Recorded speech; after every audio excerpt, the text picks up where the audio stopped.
हम बायोकेमिस्ट्री का एमसीक्यू देखेंगे। ये हमारा फर्स्ट पार्ट है। उसमें हम 50 एमसीक्यूज़ को इंक्लूड करेंगे और हमारा जो चैनल है फार्मा मेडिकोज, इसको सब्सक्राइब कर दीजिएगा। चलो अब शुरू करते हैं। इसमें question, what element forms the skeleton of organic molecule. Organic molecule का स्केलेटन कौन सा एलिमेंट फॉर्म करता है। इसमें ए में होता है हाइड्रोजन एटम, बी में होता है फॉस्फेट एटम, सी में कार्बन एटम और डी में वाटर मॉलिक्यूल। इसमें जो हमारा आंसर है वो होता है हमारा कार्बन एटम। और next question, how many bond can carbon atom form. Carbon atom कितना बॉन्ड फॉर्म कर सकता है। तो कार्बन एटम हमारा 4 बॉन्ड फॉर्म कर सकता है। What happen in dehydration reaction. Dehydration reaction में क्या होता है, molecule are broken apart, monomer are bonded together and water molecule is released, atom are joined, it depend on what molecule it is. इसमें होता है हमारा जो मोनोमर होते हैं are bonded together and water molecule release होता है वहाँ से डिहाइड्रेशन रिएक्शन में। In what category of organic molecule are sugar placed. कौन से कैटेगरी में शुगर मॉलिक्यूल को हम रखते हैं, वो हमारा होता है कार्बोहाइड्रेट में रखते हैं। What long chain of sugar are called as. Long chain sugar को हम क्या बोलते हैं, मोनोसेक्राइड, डाइसेक्राइड, पॉलीसेक्राइड, प्रोटीन। हम जो जो हमारा लॉन्ग चेन शुगर होता है उनको हम बोलते हैं पॉलीसेक्राइड्स बोलते हैं, पॉलीसेक्राइड। जो हमारा मोनोसेक्राइड होता है उसमें खाली हमारा जो भी जैसे हमारे ग्लूकोज वगैरह आते हैं, ग्लूकोज ये मोनोसेक्राइड हाइड्रोलिसिस में नहीं जाते। डाइसेक्राइड में जैसे अब आपका ग्लूकोज प्लस ग्लूकोज जुड़ जाएगा तो ये डाइसेक्राइड हो गए। और पॉलीसेक्राइड में हमारा जैसे स्टार्च वगैरह हमारे पॉलीसेक्राइड में आते हैं। जैसे हमारा ग्लूकोज प्लस ग्लूकोज मिलेगा तो ये हमारा क्या बनेगा, माल्टोज बन जाएगा। ठीक है। और प्रोटीन तो आपको पता ही है। What is the most common monosaccharide. सबसे कॉमन मोनोसेक्राइड कौन सा होता है। जो हमारा सबसे कॉमन मोनोसेक्राइड होता है वो हमारा ग्लूकोज होता है। ग्लूकोज वो हमारा क्या होता है, ग्लूकोज। ओके। और दूसरा होता है plant store energy as. Plant कौन से फॉर्म में एनर्जी को स्टोर करता है, on the form of starch के फॉर्म में एनर्जी को स्टोर करता है। Muscle cell store energy in the form of. जो हमारा मसल सेल होता है वो किस फॉर्म में एनर्जी को स्टोर करता है, वो हमारा ग्लाइकोजन के फॉर्म में स्टोर होता है। अब ये जब ग्लाइकोजन जो होता है वो हमारा क्या होता है, ब्रेक डाउन होता है। ये हमारा लीवर में स्टोर रहता है glycogen is stored in liver. अब ये जब ग्लाइकोजन ब्रेक डाउन होगा, जब क्या होगा, जीनोलाइसिस, तो हमारा क्या हो जाएगा, ये ग्लूकोज बन जाएगा। और plant cell wall contain large amount of what polysaccharide. इसमें होता है हमारा सेलुलोज। प्लांट सेल में सबसे ज़्यादा क्या होता है, हमारा सेलुलोज प्रेजेंट रहता है। What type of organic molecule is fat. जो हमारा ऑर्गेनिक मॉलिक्यूल होता है वो फैट जो होता है वो कौन सी कैटेगरी में पड़ता है, वो हमारा लिपिड में पड़ेगा। ठीक है।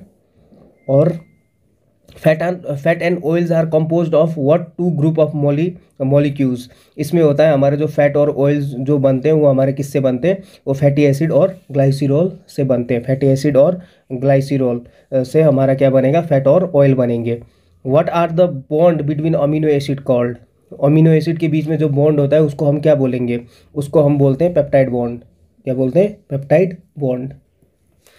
Question, where do substrate attach to an enzyme. Substrate enzyme पे कहाँ पे काम करता है। जैसे ये हमारा हो गया substrate.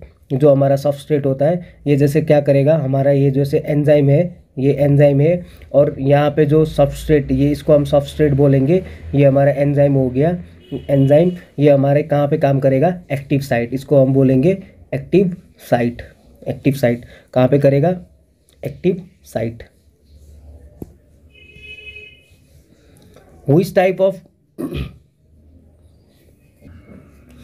Which of the following type of molecule is found in genetic material। Genetic material में हमारा क्या होता है, न्यूक्लिक एसिड प्रेजेंट रहते हैं। जेनेटिक मटेरियल जो हमारे न्यूक्लिक एसिड होते हैं वो हमारे 2 टाइप के होते हैं। एक होता है हमारा डीऑक्सी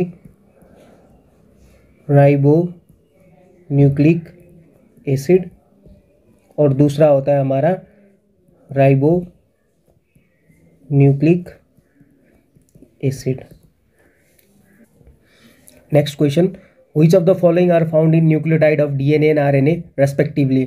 और जो हमारा डीएनए और आरएनए में कौन से न्यूक्लियोटाइड मिलते हैं, वो होता है हमारा ऑक्सीराइबोज एंड राइबोज। ठीक है। डीऑक्सीराइबोज और राइबोज जो होते हैं वो हमारा कहाँ मिलता है, डीएनए में। Which of the following molecule function as an intracellular message carrier, जो इंट्रासेलुलर मैसेज कैरियर के लिए कौन सा काम करता है, वो हमारा होता है CAMP, साइक्लिक एडिनोसिन मोनोफॉस्फेट हमारा जो होता है वो हम इसको सेकेंड मैसेंजर भी बोलते हैं, और ये as a intracellular message carrier के रूप में काम करता है।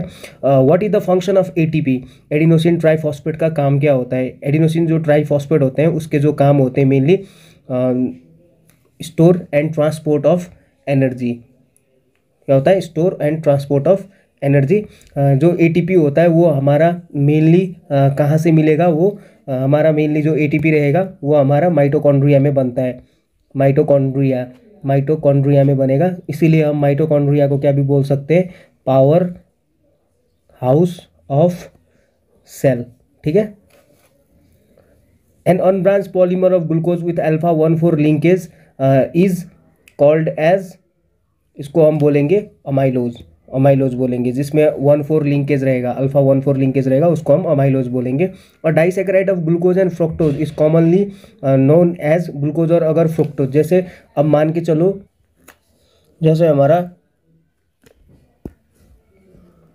ग्लूकोज प्लस ग्लूकोज मिलेगा तो हमारा क्या बनेगा, माल्टोज, ठीक है। जैसे हमारा ग्लूकोज प्लस फ्रक्टोज मिलेंगे तो इनको हम क्या बोलेंगे, सुक्रोज।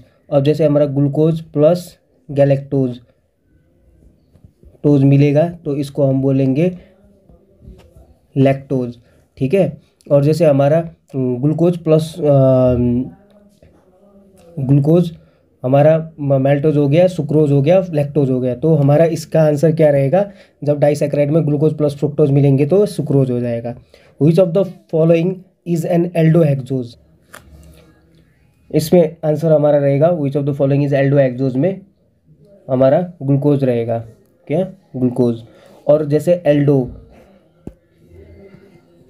एल्डो प्लस हेक्सोज मिलके बना हुआ है, ये एल्डो मीन्स एल्डिहाइड ग्रुप रहेगा, जैसे एल्डिहाइड ये क्या रहेगा हमारा CHO ग्रुप रहेगा, और हेक्सोज मीन्स 6 कार्बन रहेंगे, तो इसको हम इसीलिए क्या बोलते हैं, एल्डो हेक्सोज बोलते हैं, वो हमारा ग्लूकोज रहता है। अगर कोई भी हमारा कीटो हेक्सोज रहेगा, कीटो हेक्सोज में जो हमारा क्या रहेगा, उसमें हमारे कीटोन ग्रुप रहेंगे, ठीक है। जैसे कीटोन ग्रुप मीन्स C+O और इसमें प्लस 6 कार्बन एटम रहेगा, इसका जो एग्जाम्पल रहता है वो क्या रहता है, फ्रक्टोज तो हमारा एग्जाम्पल हो गया कीटो हेक्सोज का। A storage of polysaccharide of plant is called as a, इसको हम बोलेंगे स्टार्च, एज ए स्टार्च हो गया। A storage of polysaccharide of animal, इसमें क्या हो गया हमारा, ग्लाइकोजन हो गया। Which of the following is a heteropolysaccharide, heteropolysaccharide में क्या होते हैं हमारे, इसमें हाइलुरोनेट आता है, ठीक है, इसमें हाइलुरोनेट आता है। पहले हमें पता चलना चाहिए इस क्वेश्चन के लिए, सो व्हाट आर पॉलीसैकेराइड, पहले हमें पता होना चाहिए कि पॉलीसैकेराइड क्या होते हैं। पॉलीसैकेराइड मीन्स जो भी हमारा पॉलीसैकेराइड होता है, अगर उसका हम हाइड्रोलिसिस करेंगे तो 6 और मोर मोनोसैकेराइड देगा, क्या, मोनोसैकेराइड्स देगा, उसको हम बोलेंगे पॉलीसैकेराइड। तो पॉलीसैकेराइड भी हमारे 2 तरीके के होते हैं, एक होता है हमारा होमोपॉलीसैकेराइड और दूसरा होता है हमारा हेटेरोपॉलीसैकेराइड।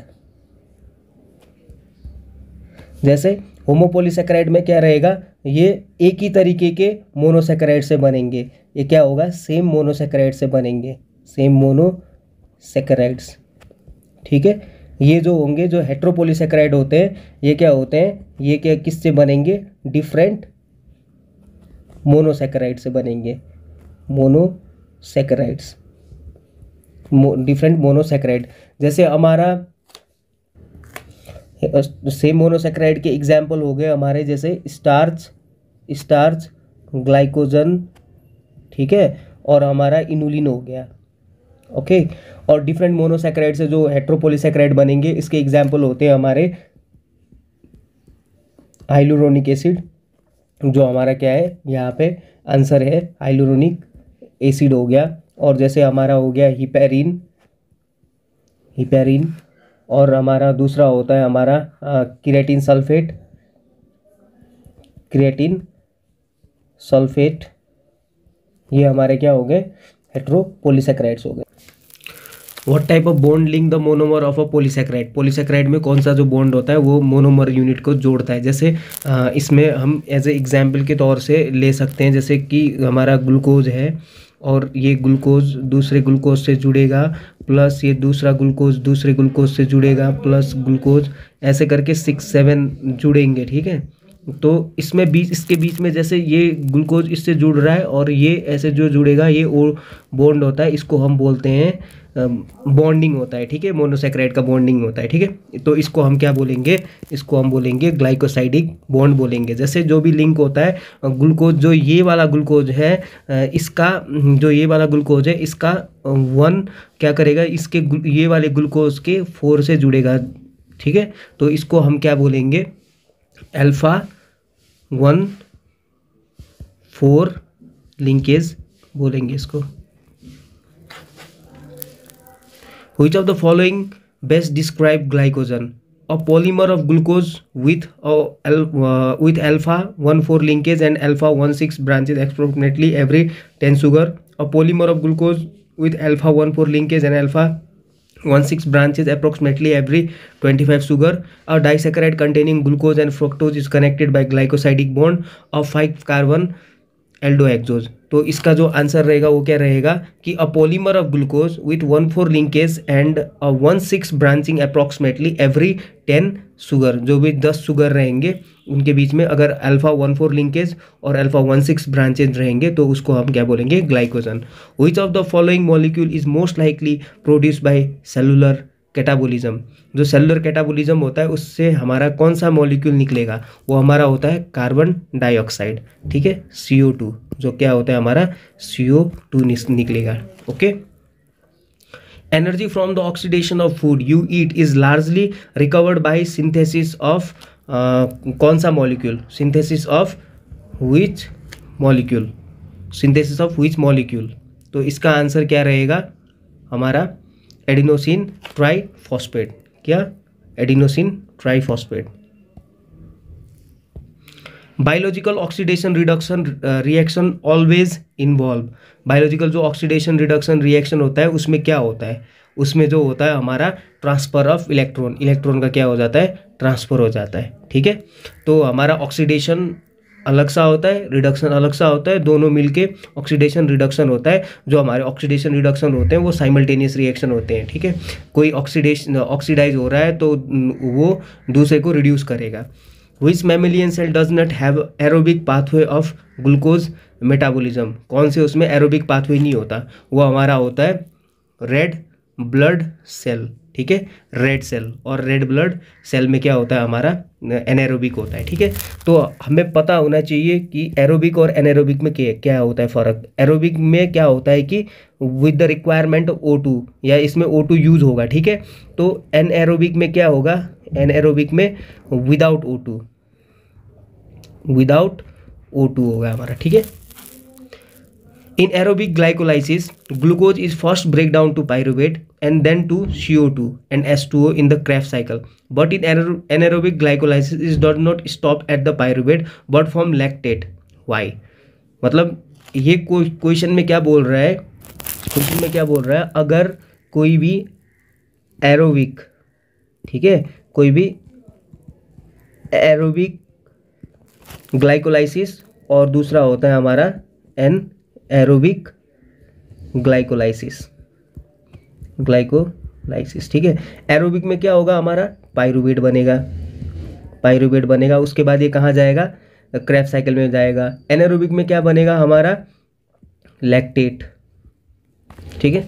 तो ये लैक्टेट क्यों बनता है, ओके, ये क्वेश्चन पूछता है कि लैक्टेट क्यों बनता है। तो इसका आंसर होता है because this allows the regeneration of NAD from NADH2 which is formed in earlier step of glycolysis, thus assuring continuation glycolysis, ठीक है। Which of the following step is not involved in substrate level phosphorylation, substrate level phosphorylation में कौन सा step use नहीं होता। तो इसमें क्या होता है, जो जो हमारा डाईहाइड्रोक्सी एसीटोन फॉस्फेट होता है वो ग्लाइसरल्डिहाइड 3 फॉस्फेट में कन्वर्ट नहीं होगा। तो इसका आंसर हो गया हमारा dihydroxy acetone phosphate to glyceraldehyde 3 phosphate. Okay, how many ATP molecule are produced in citric acid cycle itself. इसमें क्या होता है, हमारे 12 मॉलिक्यूल होते हैं, ठीक है, एटीपी के। CO2 is not produced in the reaction catalysed bye enzyme succinate dehydrogenase. अगर कोई भी रिएक्शन हमारा सक्सिनेट डिहाइड्रोजिनेज कैटालाइज करेगा तो हमारा CO2 नहीं बनेगा उसमें। What is the main M of citric acid cycle.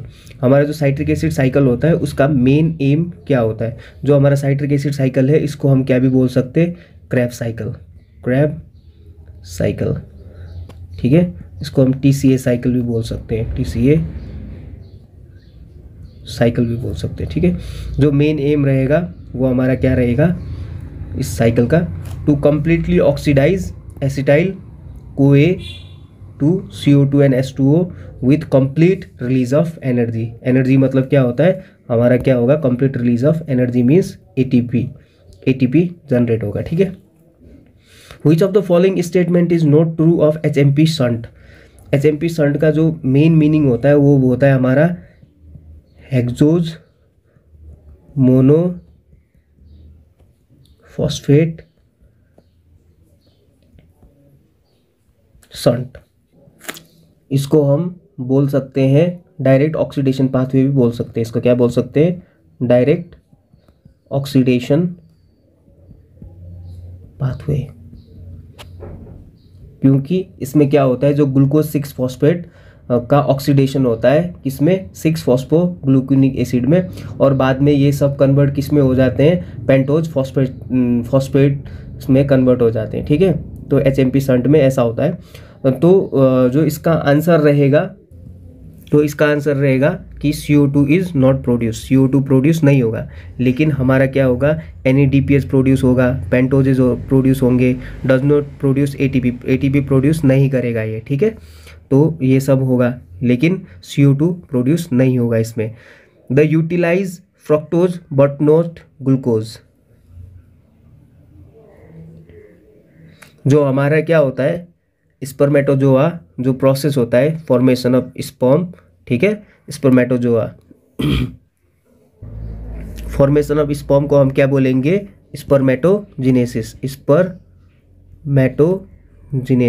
Spermatogenesis जब होगा तो हमारे क्या बनेंगे, स्पर्मेटोजोआ बनेंगे, उसके बाद हमारा क्या बनेंगे, स्पर्म बनेंगे, ठीक है।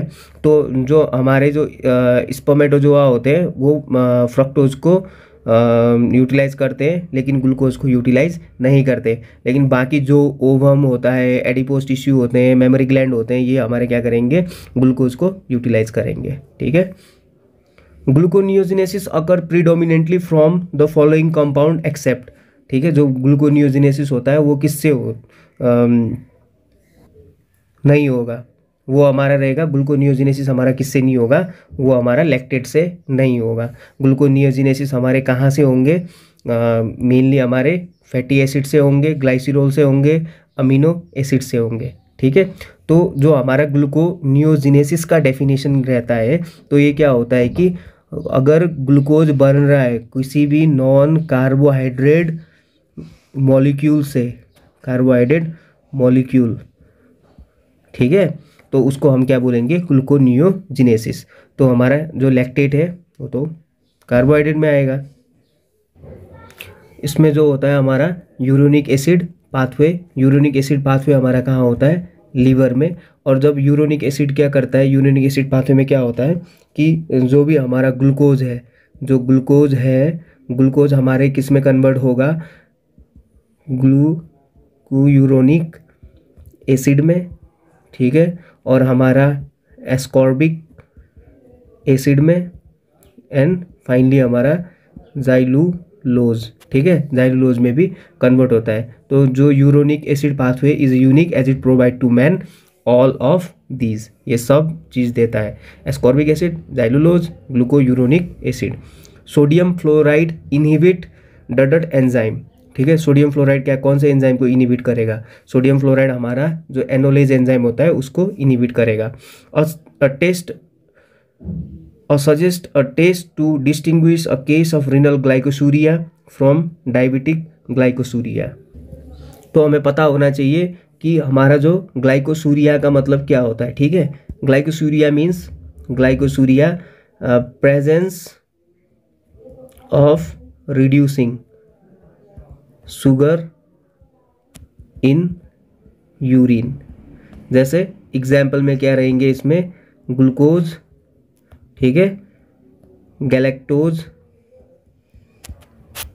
Lactose, fructose, etc।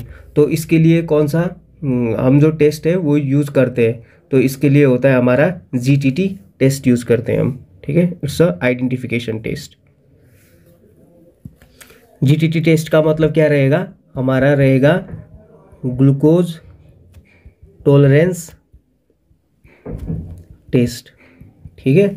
और इसके लिए हम दूसरा टेस्ट भी यूज करते हैं जिसको हम बोलते हैं, जो हमारे रिड्यूसिंग शुगर होते हैं उनके लिए हम मेनली कौन से टेस्ट करते हैं, फेलिंग्स टेस्ट भी करते हैं, ठीक है। और यही हमारा जो फेलिंग्स टेस्ट होता है, इससे हम डिस्टिंग्विश कर सकते हैं कि ये जो शुगर है ये रिड्यूसिंग है या नॉन रिड्यूसिंग है करके, ठीक है। अगर शुगर नॉन रिड्यूसिंग है तो उसके लिए हम हमारा बेनेडिक्ट टेस्ट यूज़ करते हैं। ये मेनली किसके लिए होता है, हमारे नॉन रिड्यूसिंग शुगर के लिए होता है, ओके। और जो हमारा नॉन रिड्यूसिंग शुगर के एग्जाम्पल होते हैं वो होते हैं हमारे सुक्रोज, ओके, ट्रीहेलोज, और हमारा होता है raffinose. NADPS helps to regenerate in red cell to prevent their lysis। इसमें हमारा होता है glutathione. The G6PD deficiency causes hemolytic anemia due to lack of NADPH, ठीक है। ये किसकी वजह से होता है, हमारा NADPH। जो पेशेंट रहते हैं 6G PD डेफिशिएंसी, उनमें हीमोलाइटिक एनीमिया होता है, वो किसकी वजह से होता है, वो हमारे NADPH की डेफिशिएंसी की वजह से होता है, ओके। और जो NADPH होता है, NADPH इसका फुल फॉर्म होता है हमारा nicotinamide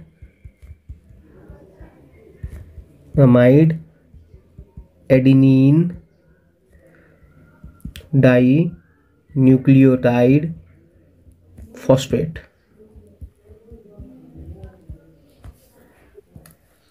How many ATP molecule are produced in complete oxidation of acetyl-CoA in the citric acid cycle? इसमें रहेगा हमारा 12, ठीक है।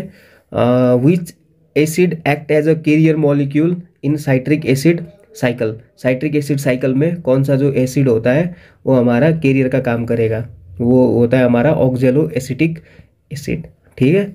और उसके बाद आता है हमारा which of the following compound is not a substrate for gluconeogenesis pathway. कौन सा कंपाउंड सबस्ट्रेट नहीं है ग्लूकोनियोजिनेसिस पाथवे के लिए, तो इसमें होता है हमारा glycogen. Which of the following enzyme is not involved in gluconeogenesis? ग्लूकोनियोजिनेसिस में कौन सा एंजाइम इन्वॉल्व नहीं होता है, इसमें होता है हमारा हेक्सोकाइनेज इन्वॉल्व नहीं होता है। बाकी जो हमारे होते हैं pyruvate, carboxylase, phosphoenol, pyruvate, carboxy kinase, ये सब यूज होते हैं। Question, the most important initial source of blood glucose during fasting is. हमारा होता है जो लीवर में ग्लाइकोजन रहता है वही as a initial source of blood glucose का काम करता है during fasting, okay. The major fate of glucose 6 phosphate in tissue in a well fed state is isomerisation to fructose 6 phosphate. Glucose 6 phosphate कहाँ convert हो जाएगा, isomerise हो जाएगा to fructose 6 phosphate में।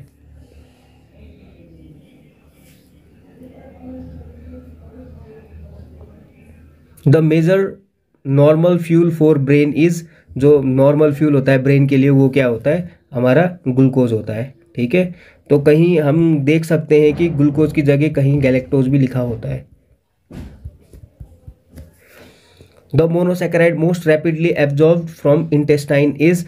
कौन सा मोनोसैकेराइड होता है जो मेनली हमारे इंटेस्टाइन से एब्जॉर्ब होता है, वो होता है हमारा ग्लूकोज। क्या होता है हमारा glucose. Which of the following is not a polymer of glucose, इसमें रहेगा हमारा कौन सा ग्लूकोज का पॉलीमर नहीं है, तो इसका आंसर होगा हमारा इनुलिन। इनुलिन ग्लूकोज का पॉलीमर नहीं है। Thank you so much guys. कोई भी क्वेरीज हो या कोई भी क्वेश्चंस हो आप कमेंट करके बता सकते हैं। Please do subscribe to my channel. Thank you.